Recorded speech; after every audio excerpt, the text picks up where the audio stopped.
So, like the title of the video says, I'm going to be making a video specifically on the Minelayer abilities. I would like to take a moment. I've seen a lot of, I don't know, wishy-washiness or negativity towards the Vauban rework. Um, and while a lot of the points that I've seen make sense, a lot of people and you probably know the type I'm talking about, like the memers, the people who are, like, is this not insta-kill AoE level 199,000 enemies with full armor in one shot, then it's trash. Like, why would I ever do this? I want my OP builds. Those kind of people, I don't think that's super healthy for Warframe long term. I think there's a lot of ways we get power fantasy, and a lot of builds and a lot of build choices can be made for different styles of playing, like high level, low level, raids maybe eventually, who knows. So there's a lot of different approaches and aspects for frames, and I don't think frames should always have every skill be maximized or amazing for each and every type of situation. And while that's true, I do think a lot of these skills are not super great when we're going to get into Minelayer specifically. But I did want to touch on that before I got into the skills themselves, because I've seen a lot of like negativity about Vauban in general and why it's like, yeah, it's an improvement, but it's still trash tier. And I've played Vauban a long time. I have a lot of hours on Vauban, like a lot, and this has been nothing but improvement across the board. There's very little about the Vauban rework that's actually bad. So I know you guys came here for Minelayer. Sorry to kind of like throw all that out. So let's go ahead and move on to the ability itself. So what I'm going to do is, first off, I'm going to start off with just a blank build here, and we'll look at the abilities themselves. So sort of the way I'm going to try to cover this, because there's so much here, I'm just going to cover them all in a row. However, I'm not going to cover them in order. So if you want to skip around, if you don't care about certain abilities, you can do that from here. So the first thing I'm going to cover is Vector Pad, then I'm going to cover Flechette Orb, then Tether Coil, and finally Overdriver. Now, there's actually a bit of nuance to all of these skills, but I am going to cover like the thing that kind of affects them all, and that is duration. Duration is 25 seconds for every single one of them for all of their effects. So we'll cover sort of what that means when we get to each skill, and they all cost 25 energy. So with that out of the way, let's go ahead and jump to Vector Pad. So Vector Pad gives us a speed increase of 25 meters per second. What does that really mean, though? So what I'm going to do, we're going to switch over to Vector Pad. I'm going to fill up on energy, and I'm going to throw it down. So we can see on the ground, it creates a little tractor pad. Now, in my opinion, this is the absolute worst thing about his entire rework. I think it's actually better than one of the other skills, practically, and we'll go over that in a second. But overall, this seems like such a bad design choice. And this is the amount of boost it gives you. So it gets me to roughly the pillar by default. Now, a couple things to note. This isn't really like Zephyr, where you can scale a bunch of stuff and fly across the screen nearly infinitely. And I can kind of see, where's my, here we go. So, and I literally exit the map almost twice, right? Like you can't do that by scaling duration and, etc. Fly around infinitely because of these. So they're kind of like a really trash rework of other people's skills. So jumping back into it, which one was, I think it was on Vortex. Jumping back into the ability itself, effectively it will throw you a little bit of ways away based on your strength. It does not seem to have any effect based on duration. All duration means is how long this little pad will last in the world. So duration doesn't actually affect the amount of time that you're being boosted. I think if it did, it could make the skill actually useful. Because even if you just took this small amount and doubled that, you know, I'd end up over here. And that could be, you know, a full bullet jump on its own, which is obviously not that good. But when we get into situations where we can do like this, and I'll pick up an energy conversion, we won't get the growing power proc because I won't spawn enemies just yet, but with this amount of energy, or with this amount of strength, sorry, it boosts me, you know, a much further amount. If you doubled that, it would actually be worth it. So I feel like duration affecting the skill would make it okay.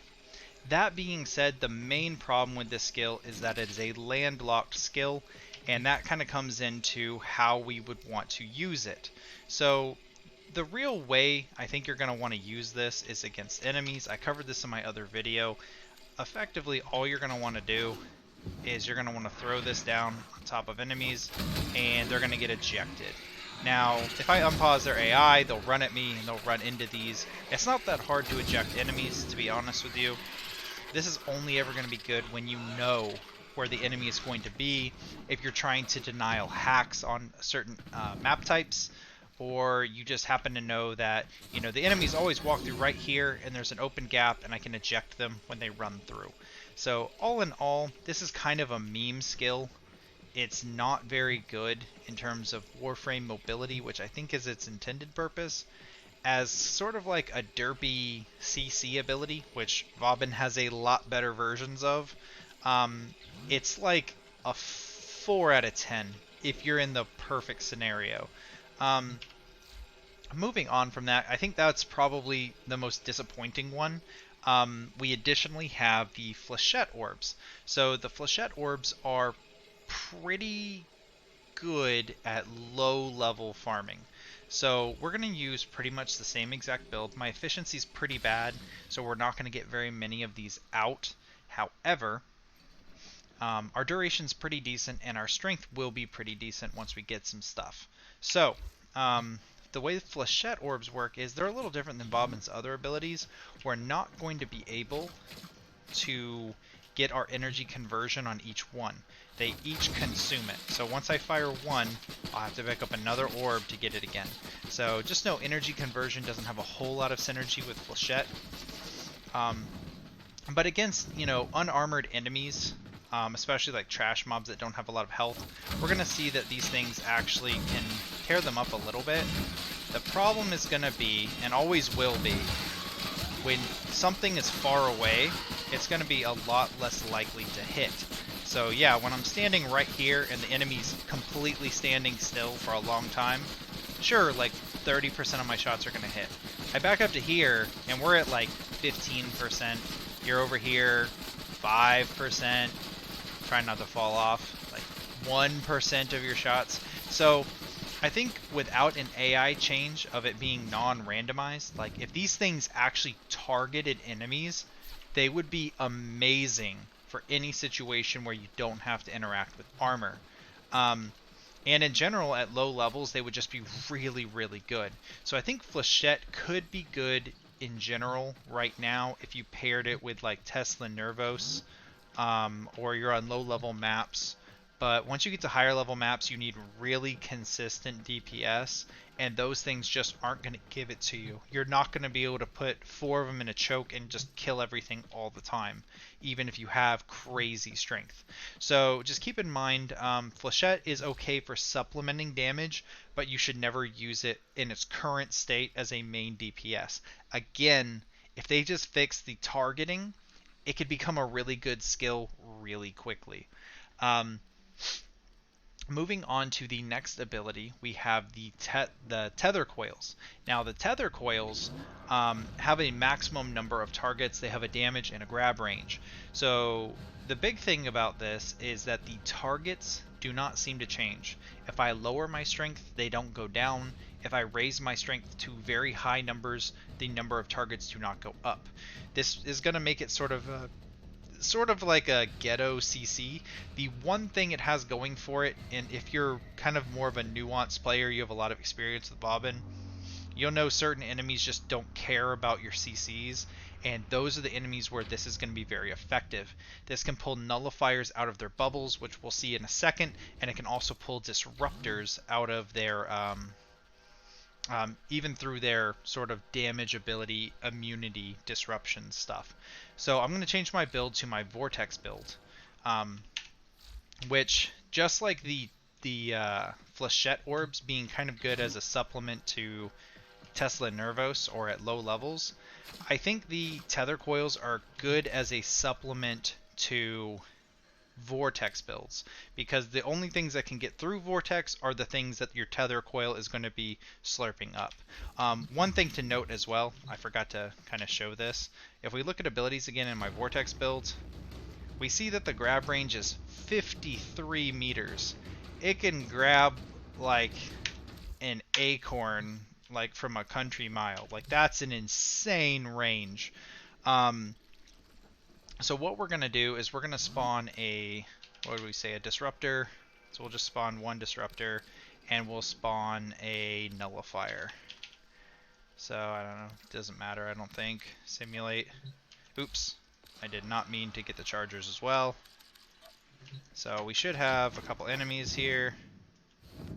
Did they both spawn over here? I think they did. Alright, so they shouldn't be attacking each other. So, in firing this, I'm not 100% sure why they're not pulling. Yeah, that's... Maybe there's like a refresh duration on the bubble every so often. But yeah, it pulled him. Oh, maybe the disruptor was disrupting his ability. I'm not 100% sure. One thing that I have noticed, and I'm not 100% sure why this is, so this is a guess. But whenever I pull an Eximus up into it, I'm not really able to damage them. So down there, like, he pretty much just isn't taking damage. I think this has something to do with the bubble getting bugged, because this bubble should be 100% gone by now, but it just isn't working. So keep that in mind. I think there's some sort of bug involving Eximus bubbles and this tether coil ability. So if something weird happens and enemies become unkillable, or maybe they despawned, or I'm not 100% sure why it's occurring, just keep that in mind. So finally, we're going to get into the Overdriver ability. Now, this is sort of the reason why I say Vauban is so much better, and why I really love the rebuild.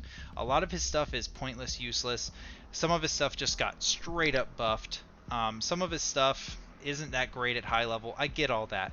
But Overdriver is such a great improvement. It's a team-based skill. It can be stacked really high. Like, its percentage can be stacked really high. Right here we see 9% damage increase. If we actually do a proper build, and I'll just go over here and I'll do my this is a build I'm working on. I think a couple things need to change out of it, but let's use this for now. If I grab this, I grab my energy conversion. Let me see if I can actually even proc a dot on them. Yeah, I think I'm just shooting their bubble outright. I'll just kill them, and then I will spawn. It really doesn't matter. I'll just spawn another charger. I need to proc one dot basically, and then I'm gonna hit myself with an overdriver. So we got it. So we can see that's an 82% in the top right there, an 82% damage increase for like 45 seconds. This is only an increase to weapon damage. However, it is a very good bonus. Like, I get people are used to in Warframe 13,000 defense and 600 million, armor, and just astronomical numbers, and chromas exist. But I think they want to get away from that if, the nerfs are to be, read into at all. I think this is going to increase Vauban's strength immensely. Vauban has the CC, probably the best CC of any frame, just in his Vortex. His Bastille's so much better now, and I think Overdriver kind of tips him up into being able to utilize his CC and keep up with other frames at least a little bit. Like this is the thing that makes him strong now. One final note about Overdriver. Like I said before when we were talking about durations, every one of these Mind Layer abilities has a duration, whether they are in effect, being used, or not. So, what that brings us to understand is, I'm going to go ahead and let my buff wear it out a little bit, and I'm going to throw this Overdriver on the ground over here. Now, keep in mind, we have about 20 seconds left on our buff. It's over there on the ground, and this buff is lasting over 40 seconds, right? So I'm going to go and pick this up once my buff runs out, and what we're going to find is that the buff actually is counting down while it's on the ground and not attached to anything. So the timer starts when you throw this thing.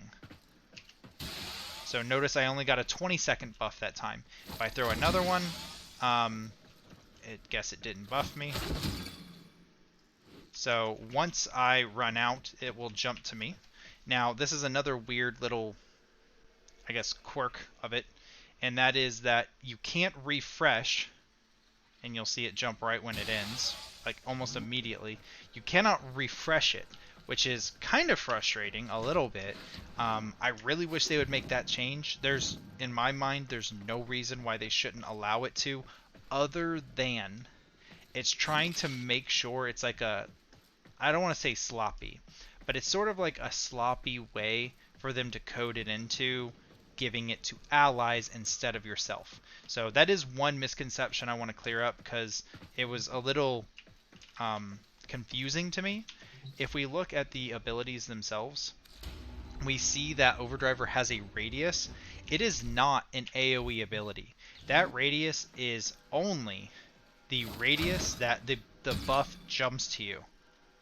So that radius is that right there, whatever range it had to jump to you at. So just keep that in mind. It is not an AoE skill. It jumps onto one ally at a time. Now,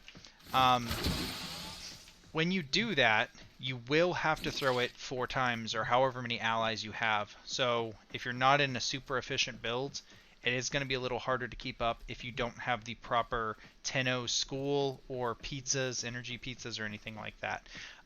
So I got most of the stuff I wanted to off my chest. I hope you guys learned a little bit about Mind Layer. If I missed anything, if you have any questions, comments, concerns, let me know. And also, if you did enjoy this or get something out of it, hit the like button. I'm not 100% sure why, but a couple people have downvoted my videos, and then they didn't really tell me anything.